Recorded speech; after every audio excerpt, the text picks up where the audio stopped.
오늘 저희들에게 주시는 하나님 말씀 함께 보겠습니다. 시편 136편 1절에서 3절의 말씀입니다. 구약성경 시편 136편 1절에서 3절, 우리 목소리를 맞춰서 함께 말씀 읽고 하나님 앞에 영광 올려드리기를 원합니다. 다 같이 시작.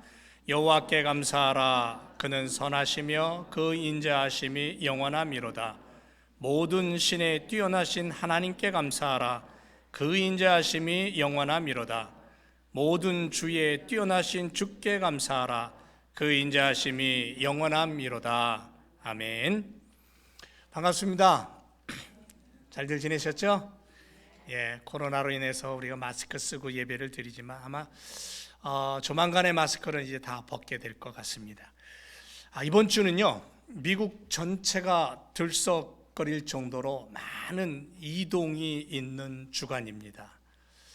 멀리 흩어져 있던 부모, 형제, 친구, 가족들이 모여서 터키 먹죠. 옥수수도 먹습니다. 저도 오늘 아침에 옥수수 먹었는데요. 감자도 먹고요. 그 감자 위에다가 크랜베리 소스 올려가지고 펌킨 파이도 먹고, 전통 음식을 차려놓고 함께 즐기며 하나님 앞에 감사드리는 그런 시간이죠. 물론 이 추수감사에 대한 이 미국 사회의 모습이 참 많이 바뀌었습니다. 요즘 요 시기가 되면 풋볼 경기가 한창입니다. 올해는 또 카타르 월드컵이 오늘 개막을 해요. 오늘 그 개막식 본다고 예배 안 드리는 분은 없으시겠죠? 네. TV 앞에 모여서 다들 거기로 빨려 들어가요. 저도 이제 오늘 축구 경기를 좀 볼 것 같은데요. 온 가족이, 온 마을 사람들이 모여서 한 해를 돌아보며 감사하던 그 진정한 그 추수감사절의 모습은 옛날 얘기가 된 것 같아요. 요즘은 요즘 시대에 맞는 모습으로 모임을 갖고 또 식탁에 모여 앉아서 대하고 이야기하고 때로는 여러 가지 모임들의 파티를 하고 하는 모습들이 이제 요즘 모습으로 이제 바뀌었는데요. 그럼에도 불구하고 그 안에서의 가족의 모습을 보게 되고 또 부모 자녀들이 함께하는 모습을 보면 참 감사한 것 같습니다. 자, 코로나 바이러스 때문에 힘든 시간을 보내고 있죠.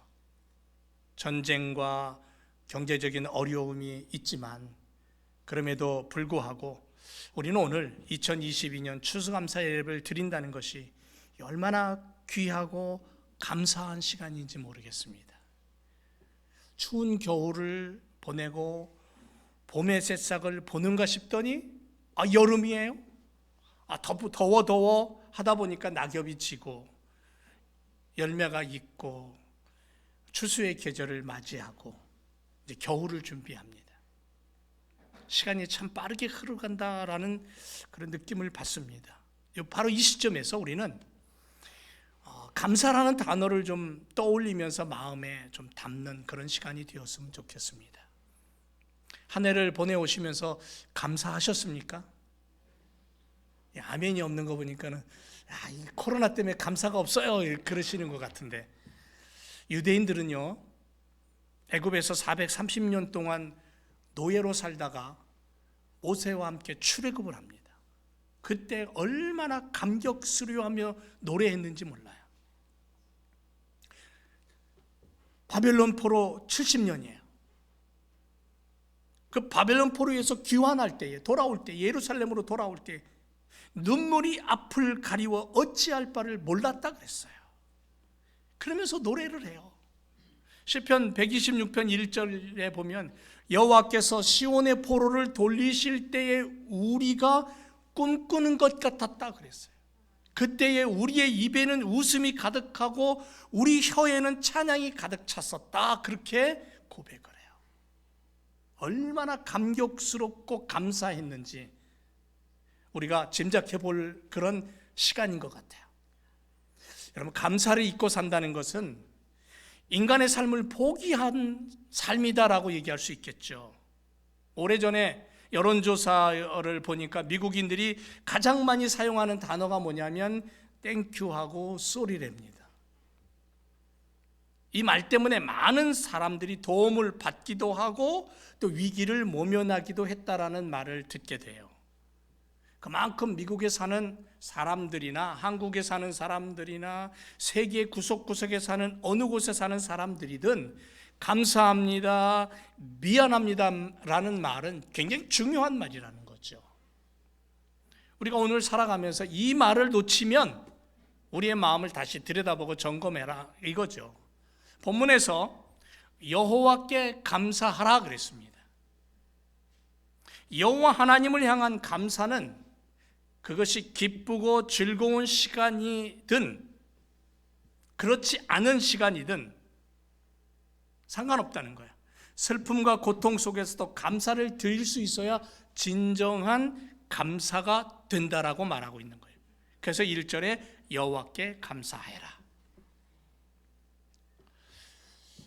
이 말을 원문에 가서 찾아보니까요, 한글 이 개역 성경에는 없는데 한글 개역 성경에는 여호와께라는 단어가 이제 앞에 와 있잖아요.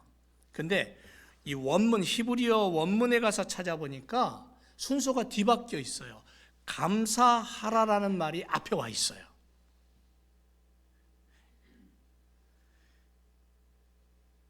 감사라는 것은 조건이 아니라는 거예요.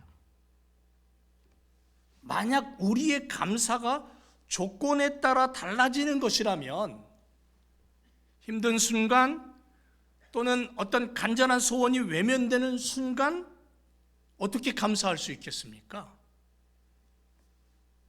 그러한 순간에는 하나님을 원망하고 불평해야 되는 것이 마땅한 거죠. 그럼에도 불구하고 우리가 감사할 수 있는 것은 감사라는 것은 어떤 받는 조건에 따라 드려지는 것이 아니고 신실하시고 선하신 하나님의 성품을 믿고 그 약속을 믿고 그 은혜를 확신하고 그 하나님 앞에 나아가서 올려드리는 것이 감사라는 거죠.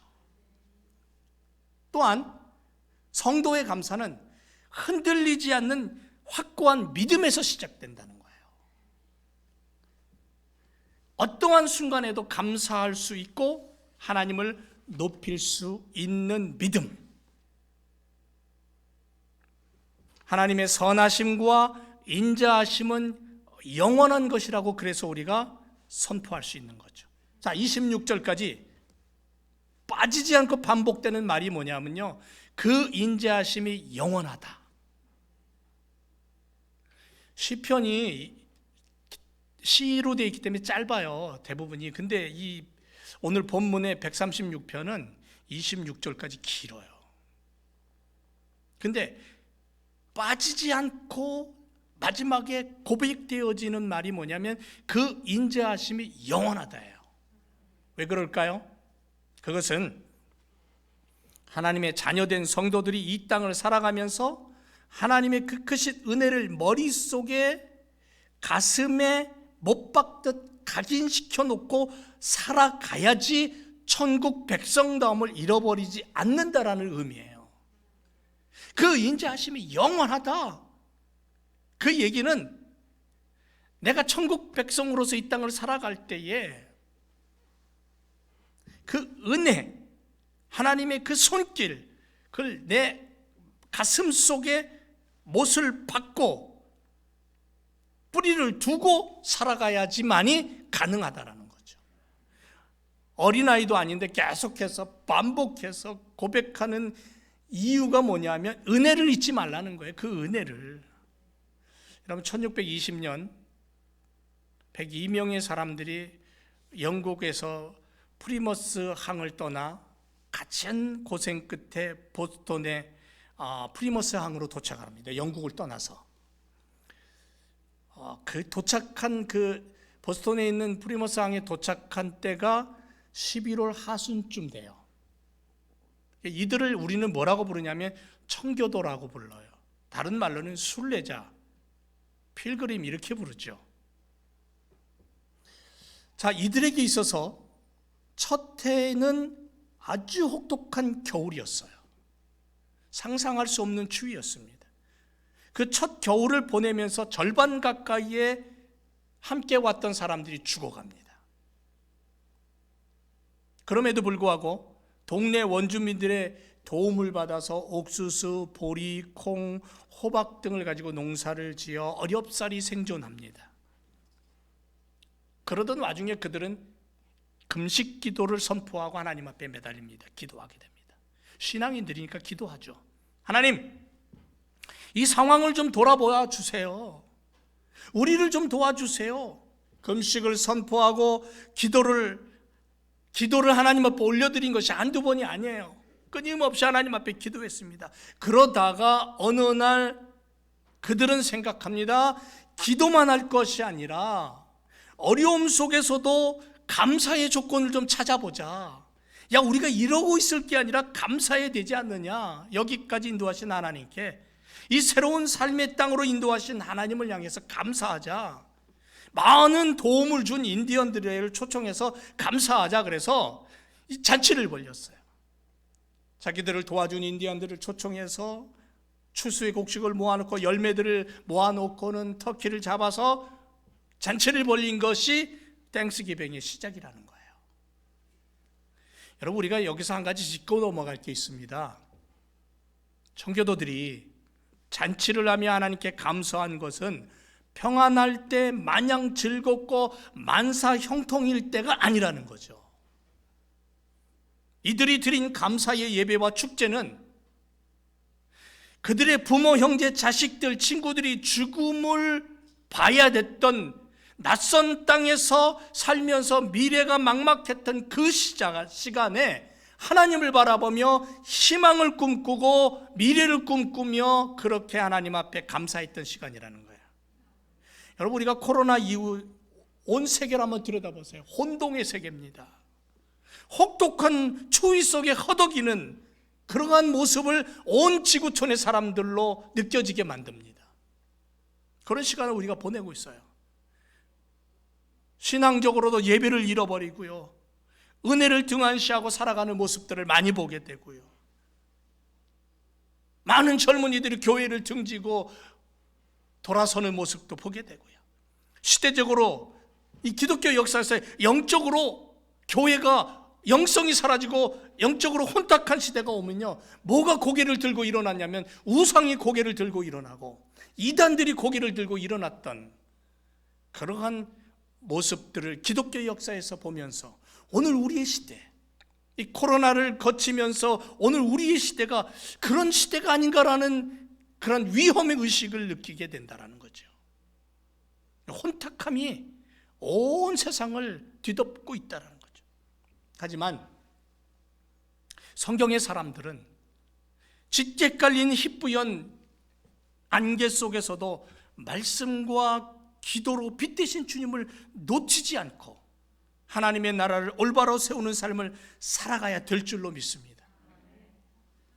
불평과 불만과 분노와 파괴로 내 배만을 위해서 질주하는 이기적인 세상 속에 십자가의 사람들은 보혈을 담아 어둠을 밝히는 등불로 서야 될 줄로 믿습니다.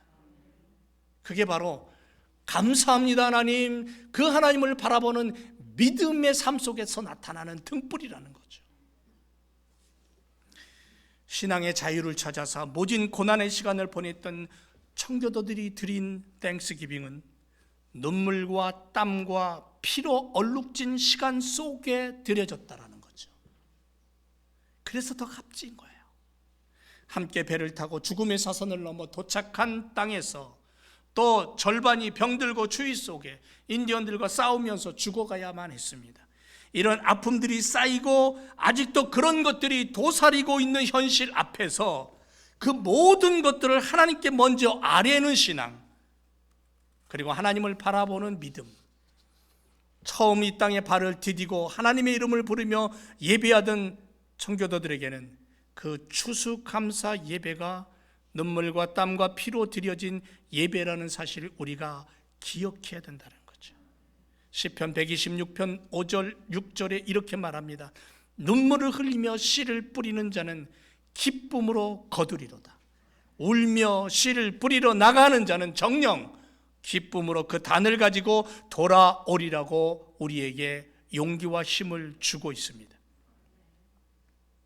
다마키라는 여인이 있습니다. 일본 여인인데요, 그 여인의 별명이 나병 환자의 어머니랍니다. 그녀는 나병 환자들을 위해서 요양원을 만들었습니다. 그 몸이 불편한 사람들을 돌보고 치료하고 기도해주고, 그러다 어느 날 자기가 그 병에 감염된 것을 발견하게 됩니다. 그리고 그날 저녁 그녀는 자신의 일기에 이렇게 썼답니다. 육의 눈이 가려지고 영의 눈이 열림으로 모든 것에 감사합니다. 눈썹이 빠지면서 눈썹의 고마움을 깨달았습니다.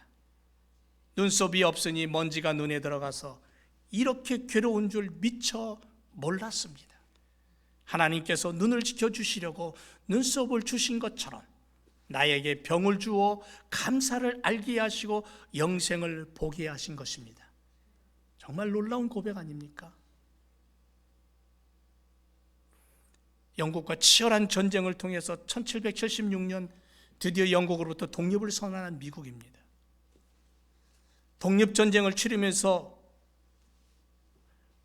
그 독립전쟁 한가운데서도 그들은 감사의 예배를 멈추지 않았습니다. 1863년 남북전쟁이 치열한 때도 링컨 대통령은 11월의 마지막 목요일을 땡스기빙 데이로 선포하고 국경일로 지켰다는 거죠. 11월 넷째 주 목요일이 미국의 정식 국정일이 됐어요. 추수감사절이 1941년에. 여러분, 땡스기빙의 역사를 보면요, 이 절기는 평안함 속에서 드려진 예배나 축제가 아니라는 사실을 발견하게 되는 거예요. 독립전쟁과 남북전쟁을 거치면서 싸움과 다툼과 죽음과 삶의 그 치열한 틈바구니 속에서 그럼에도 불구하고 하나님을 향해, 그럼에도 불구하고 그 하나님께 감사함으로 그렇게 예배했던 아주 깊은 의미가 있다는 거죠. 여러분, 골프공이 처음 만들어질 때에 어떻게 만들어진지 아세요? 골프공이 처음 만들어졌을 때 매끈하게 만들어졌답니다. 저는 골프를 칠 줄도 모르면서 골프공 얘기를 합니다. 골프공은요, 매끈하게 처음에 만들어졌는데, 그러나 공의 겉이 매끈한 것보다 거칠어야 더 멀리 간다는 것을 발견하고는 그 후로 거칠거칠하게 만들었대요.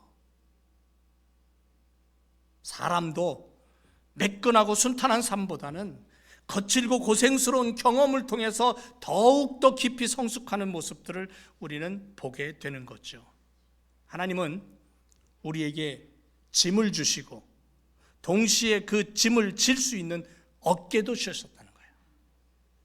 짐만 보고 짜증을 낼 것이 아니라 어깨와 팔을 주신 그 사실에 감사할 수 있는 사람을 하나님 쓰신다는 거예요.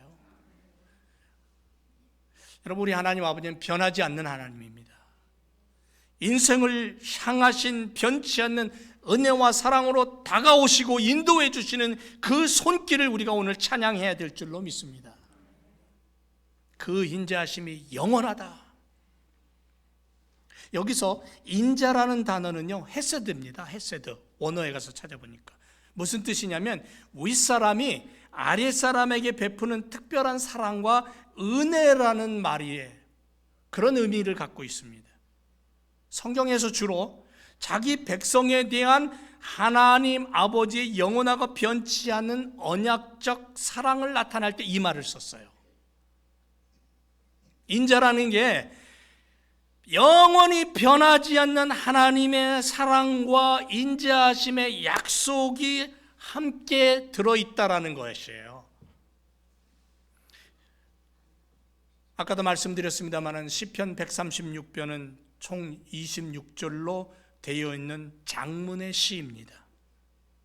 그런데 이 시를 통해 결국 시인이 말하고 싶은 단어는 뭐냐면 인자하심입니다. 영원히 변치 않으시고 약속을 지키시는 하나님, 자비하신 하나님, 그 하나님을 말하는 거예요. 야, 너희들이 살고 있는 시대가 코로나보다 더 혼탁한 시대가 온다 할지라도 나는 너희와 함께하는 인자의 하나님이야. 그렇게 말씀하시는 거예요. 그 하나님을 향하여 감사합니다 할 수 있는 그런 시간이 오늘 이 시간이 돼야 될 줄로 믿습니다. 그렇다면 인자하심의 언약은 무엇을 말하는 것일까? 다시 한번 생각해 보면 하나님께서 이스라엘을 불러내시어서 시내산에서 맺으신 언약, 다윗에게 약속하신 다윗 언약, 더 나아가서 다윗과 선지자들을 통해서 약속하신 구원의 언약, 그러면 하나님께서는 이스라엘에게 약속하신 그 언약을 성실하게 이행하셨어요. 단 한마디도 단 하나도 땅에 떨어져서 없어지지 않았다는 거죠. 그대로 성취됐다는 거죠. 창세기 12장에 보면 아브라함을 부르십니다. 큰 민족을 이루겠다고 하신 약속, 가만히 보니까 없어진 것 같아요. 폐기된 것 같아요. 그런데 정확한 시간에 그 약속을 하나님은 하나님의 때에 이루셔요. 그래서 430년 동안 묶여있던 그들을 풀어 자유의 몸이 되게 하셔요. 약속의 땅으로 가게 하셔요. 놀라운 하나님의 은혜입니다. 다윗 마찬가지입니다. 다윗 왕가가 영원한 통치를 할 것이다. 수많은 역사적인 우여곡절을 겪으면서 그 약속이 사라진 것 같은데 아니요, 이루어졌어요. 지금도 진행되고 있고, 다윗 만왕의 왕이신 예수 그리스도로 연결되면서 완전한 성취를 이루시고 다시 오실 예수 그리스도, 마라나타의 주님, 그 주님을 오늘 우리도 바라보고 있는 거예요. 그러니까 하나님의 약속은 결코 잊혀지는 것이 아니고 묻혀지는 것이 아니다. 우리를 이 모든 계획 속으로 인도하시는 하나님 아버지께 오늘 우리는 감사하며 우리에게 주어진 믿음의 삶의 의무를 다하는 그런 모습을 우리가 잊지 말아야 될 줄로 믿습니다. 사랑하는 제일교회 성도 여러분, 오늘 우리는 결코 변하지 않고 취소되지 않는 하나님의 구원을 바라보면서 뜨거운 감사와 찬양을 올려드리는 이 시간이 되기를 축원합니다. 주의 인자는 끝이 없고 주의 자비는 무궁하며 아침마다 새롭고 늘 새로우니 주의 성실하심이 큽니다 라고 그렇게 노래하는 복음성가가 있어요. 얼마나 하나님의 놀라우신 손길이 감격스러우면 이렇게 찬양합니까? 주의 인자하심이 끝이 없고 주의 자비는 무궁하다. 아침마다 새롭고 늘 새로우니 주의 성실하심이 내 안에서 너무너무 큽니다. 우리가 이 고백을 가슴에 담고 살아가야 될 줄로 믿습니다. 오늘 우리는 추수감사 예배를 하나님 앞에 올려드립니다. 여러분, 지금 여러분들의 마음이 어떨지 모르지만 제 마음은 하나님 앞에 너무너무 감사해요. 힘들고 어려운 시간을 보내오면서도 성도들이 서로 염려하고 기도해주고 마스크를 쓰고 예배를 드리면서도 정말 진실한 마음으로 예배를 드리고 만나면 반가워서 끌어안고 오늘 또 새로운 오래간만에 보는 얼굴 보니까 너무 감격스럽고 기쁘고 어디에 있든지 예배당에 나와서 예배를 드리든지 아니면 집에서 온라인으로 예배를 드리든지 어느 곳에서 예배를 드리든지 간절한 마음으로 이 어렵고 힘든 시대 앞에서도 하나님을 부를 수 있는 것이 얼마나 감사한지 모르겠어요. 내 몸이 부서져도 하나님을 향한 그 간절함으로 달려가는 그런 믿음의 삶을 우리가 살아야 될 줄로 믿습니다. 월드컵 얘기를 하면 이번 주에 이제 한국 팀이 첫 경기가 어디입니까? 우루과이하고 첫 경기를 하게 되는데 손흥민 선수가 다쳤잖아요. 근데 이렇게 뉴스를 보면 마스크를 쓰고 아직 완전히 회복되지도 않고 제대로 뛸 수 있을지도 모르겠는데 뛴다고 그렇게 연습하고 있는 모습을 보면 나라를 위해서 그 자신의 나라의 마크를 달고 경기장에 나와서 자기 몸이 부서지려 뛰는 그 모습을 가만히 바라보면, 여러분, 우리는 만왕의 왕 되시는 우리 하나님, 살아계신 하나님을 믿고 따라가는 믿음의 자녀들이잖아요. 이 어려운 시대일지라도, 하나님, 내 몸이 부서진다 할지라도 하나님 나라를 세우기 위해 달려가는 믿음의 일꾼들 되기를 원합니다. 내 안에서 어떠한 어려움이 와도 감사를 놓치지 않는 믿음의 삶을 살겠습니다. 그런 고백이 우리들에게 흘러나서 그 감사가 나의 아내와 남편과 내 친구와 내 이웃으로 번져가는 그런 믿음의 삶을 우리가 살아가시기를 주님의 이름으로 축원을 드립니다. 기도하겠습니다.